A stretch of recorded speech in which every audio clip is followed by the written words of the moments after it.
turabasuhuje inshuti bakunzi ba Do Films TV muri kumwe na Nsabimana Amuri. Uyu munsi rero tugiye kurebera hamwe amazina wakwita umwana wawe w'umukobwa. Ayo mazina akaba yihariye, muri make ni amazina ari unique. Buri mubyeyi aharanira ko umwana yagira izina ryiza kandi rikaba rifite n'igisobanuro cyiza. Uko ingoma zihinduka, uko iminsi ishira, amazina mashya araza, amazina ari unique araza.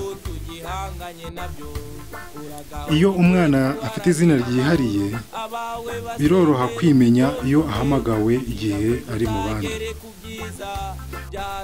Uyu munsi rero tugiye kurebera hamwe amazina yihariye wakwita umwana wawe w'umukobwa, ndetse turebe n'ubusobanuro bwayo. Izina rya mbere ni Elisa.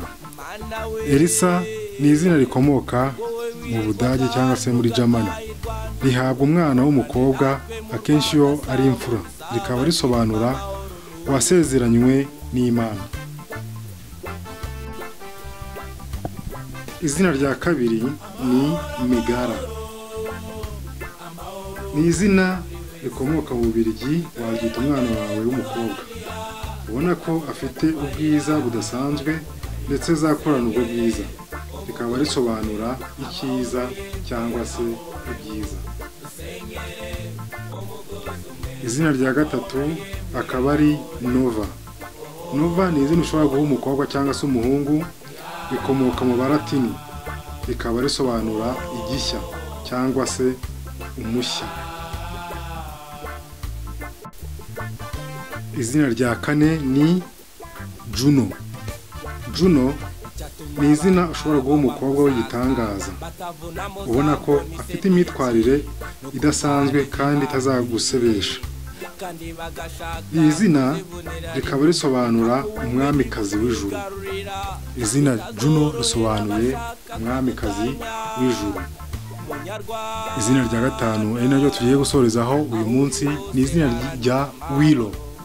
Willow ni izina ryiza cyane ryihariye wakwita umwana wawe w'umukobwa, ubona ko azagira impuhwe ndetse akabana neza n'abandi.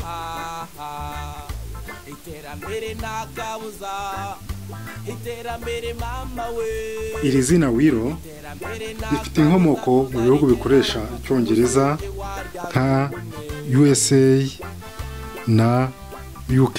Ni ukuvuga Willow muri USA na UK niho bakunda gukoresha iri zina Willow, rikaba risobanura ubuntu butangaje. Turabashimira inshuti bakunzi ba Do Films TV, turabasaba gukanda subscribe kugira ngo ibyiza tubategurira bizajye bageraho.